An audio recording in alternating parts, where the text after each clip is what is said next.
একদিন দুনিয়ার থেকে আমাদের যাইতে লাগবে, অর্থাৎ আমাদের মৌত একদিন অবধারিত আছে কিনা? মৌত থেকে কোনো মানুষ দন দিয়ে বাঁচতে পারবে না। পারবে? জন দিয়ে বাঁচতে পারবে? নিজের ক্ষমতার বাহুবলে থাকতে পারবে? প্রশাসন দিয়ে বাঁচতে পারবে না, যাইতেই লাগবে। এজন্য হাদিস যেটা আমি আপনাদের সম্মুখে পড়েছি এবং তার সঙ্গে উলামায়ে কেরামগণের একটা সর্বজন মত আমি বর্ণনা করেছি। আল্লাহর হাবিব সাল্লাল্লাহু আলাইহি সাল্লামের ইরশাদ, আকসিরু যিকরা হাজিমিল লাযাতি আইল মৌত, তোমরা সর্বদা মৌতের কথা স্মরণ করিও। মৌতের কথা স্মরণ করলে আমার খুতবার পরে আমি যে আরবি লাইনগুলো আমি পড়েছি তাতে 3টা উপকার আছে, আর হাদিসের মধ্যে 2টা উপকার। তাহলে কয়টা হইল? 5টা। মাসুম মাইকের একটা সমস্যা, এই যে একটা টিনের টুকরা, আচ্ছা অ্যাডভার্টাইজের জন্য এটা কি প্রয়োজন আছে? এক জায়গায় ওয়াজ করলে মাসুম মাইক সব জায়গায় অ্যাডভার্টাইজ হয়ে যায়, ঠিক কিনা? এটা আমার হাতে লাগে, একবার কিন্তু আমার হাতে জখম হয়ে গিয়েছিল।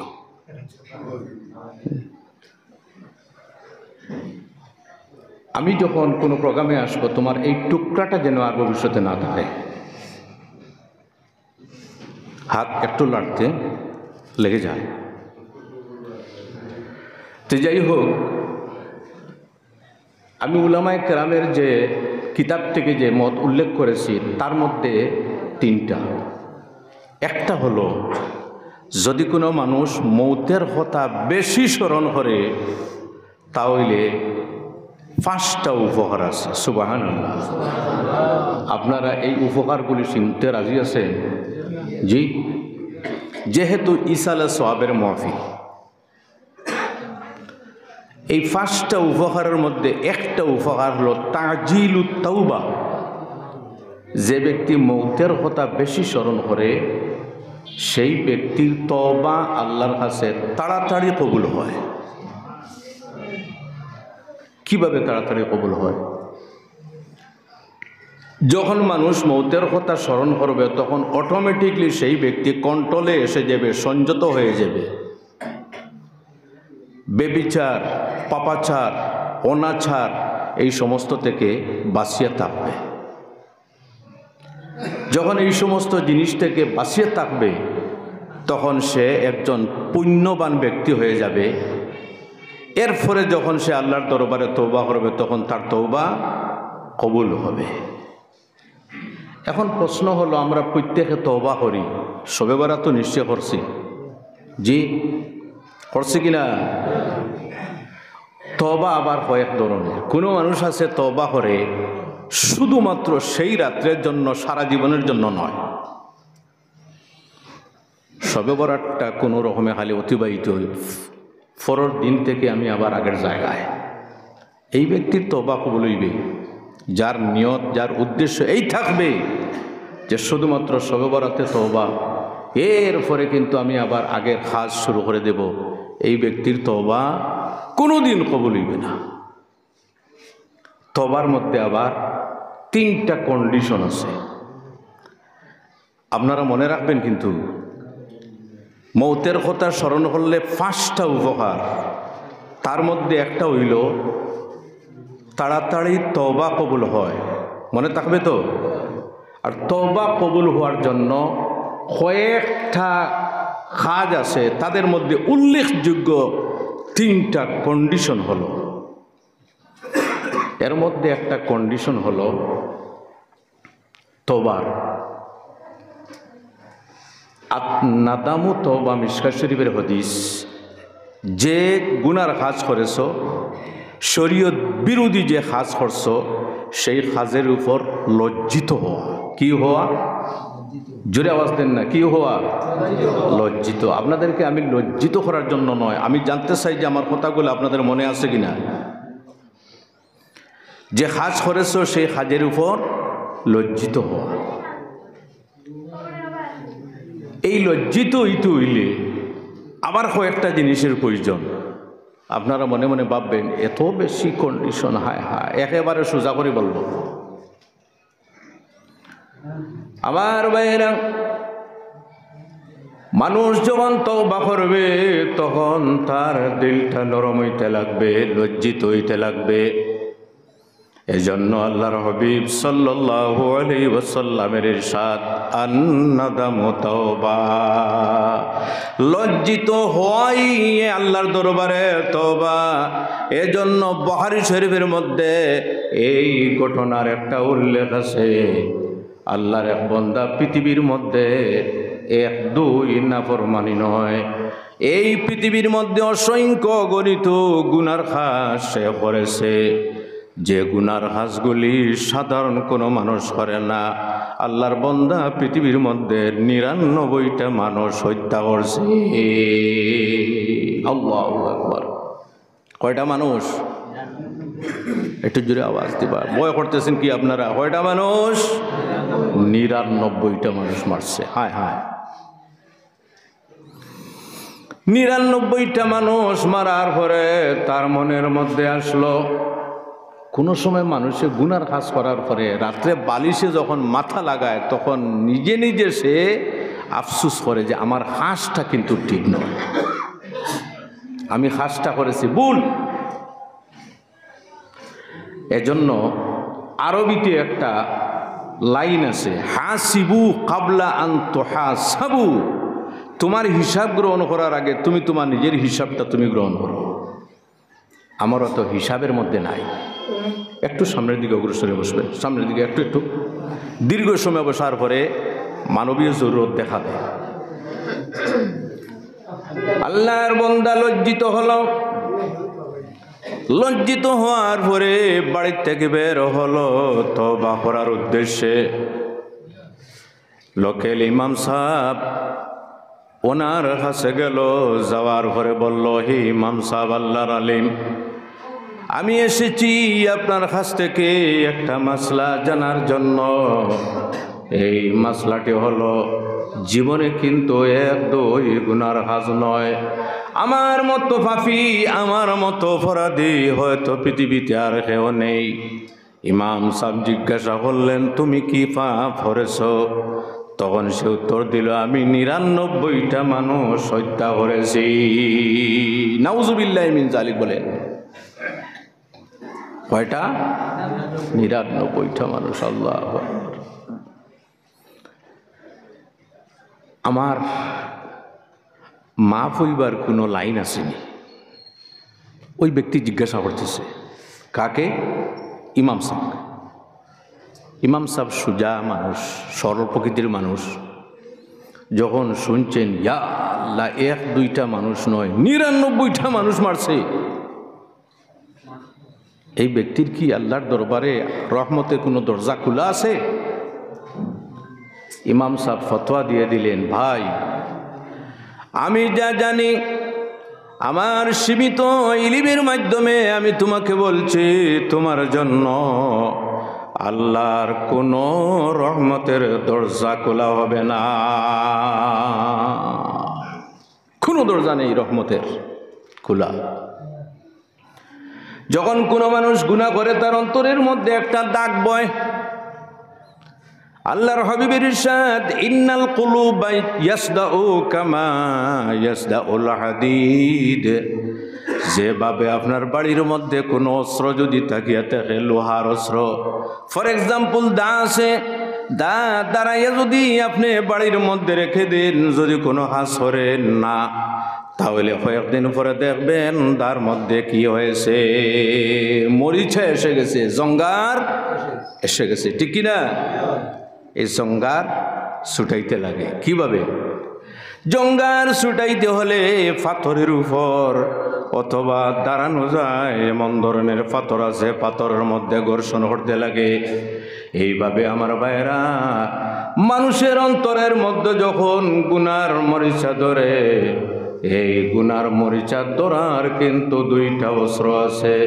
এই দুইটা অস্ত্রের মধ্যে একটা অস্ত্র হলো মরণের কথা স্মরণ করা, আর 2 নম্বরের অস্ত্র হলো আল্লাহর জিকির করা। লা ইলাহা ইল্লাল্লাহ, লা ইলাহা, লা ইলাহা ইল্লাল্লাহু মুহাম্মাদুর রাসূলুল্লাহ।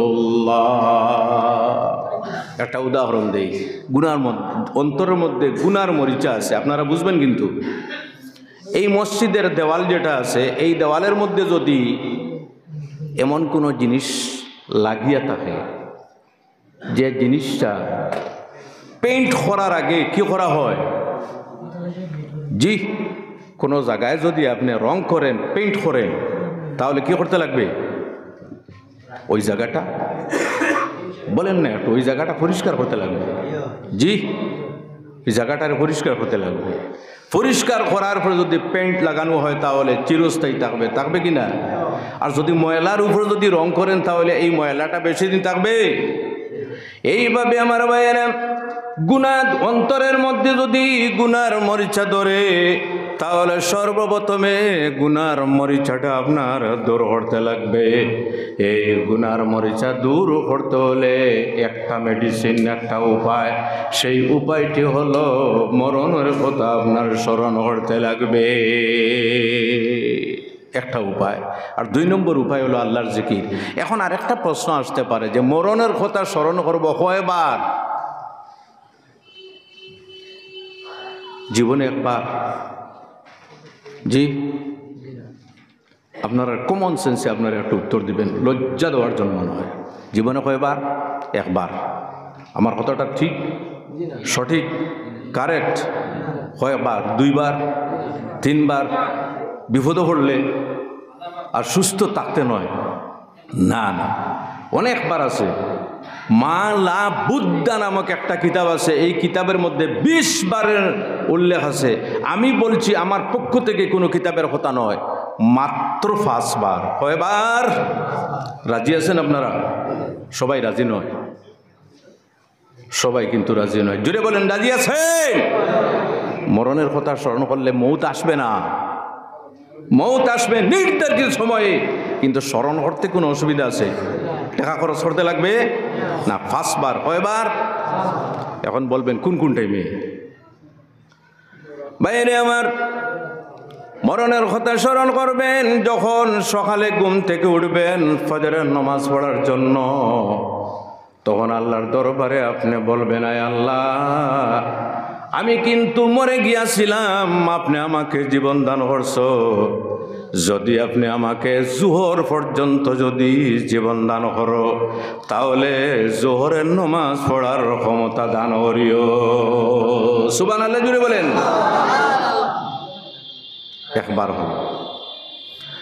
জোহর পর্যন্ত আপনার হায়াত দেখা গেল আছে, জোহরের নমাজ পড়লেন, নমাজ পড়ার পরে আল্লাহর দরবারে দোয়া করবেন, যায় আল্লাহ, জোহর পর্যন্ত আপনি মওলা আমাকে হায়াত দিয়েছো, এখন বাকি আছে আসরের সময়, আসর পর্যন্ত যদি আপনি আমাকে জীবিত রাখো, তাহলে আসরের নামাজ পড়ারটা সুযোগ আপনি আমাকে দান করিও। কয়বার হইল? 3 বার। ফজরের সময় একবার, জোহরের সময় একবার, আসরের সময় কয়েকবার? 3 বার। মনে থাকবে তো? আমি চাই ওয়াজ আপনাদের অন্তরের মধ্যে ঢুকে যেতে। সুবহানাল্লাহ। মাগরিবের সময় সামনে, মাগরিবের নামাজ, আসরের সময় দোয়া করলেন, যায় আল্লাহ, যদি আপনি মাগরিব পর্যন্ত যদি আমার হায়াত রাখো, তাহলে মাগরিবের নামাজ পড়ার সুযোগটা দান করিও। আর যদি আমার মাগরিবের আগে মরণটা হয়ে যায়, তাহলে মওলা আপনার দরবারে নিবেদন করতেছি, কলিমার সাথে আমার মরণটা করিও। মাগরিবের নামাজ পড়ে আপনি দোয়া করলেন, নাই আল্লাহ, মাগরিব পর্যন্ত তো আমি জীবনে আছি, আমার মত তো আসলো না, এখন বাকি আছে এশার নামাজ।